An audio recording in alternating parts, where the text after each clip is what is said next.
Renuka arts निर्मित स्पर्श दृकश्राव्य दिवाळी अंक 2024च्या अंकासाठी मी डॉक्टर जेनेट फिलिप बोर्जिस गोव्यातून आपली कविता सादर करीत आहे. कवितेचे शीर्षक आहे आठवण. आठवण येते मला अजूनही ते गावाकडचे मामाचे घर, जिथे आजी आजोबांचा मायेचा हात होता पाठीवर.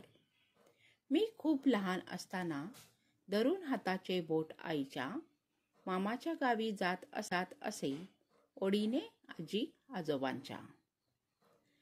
सारे गावकरी ओळखत मला माझ्या आईची मुलगी म्हणून. नव्हता मनात अहंकार तेव्हा, ऊर येई अभिमानाने भरून. मामा करी भरपूर लाड, मामी माझी काळजी घेई. आजी आजोबांच्या प्रेमापुढे परतून येणे जीवावर येई. गावचा तो शांत परिसर अजूनही मला बोलावतो. आजी आजोबा आईच्या आठवणीने पुन्हा जीव कासा विसवतो. धन्यवाद.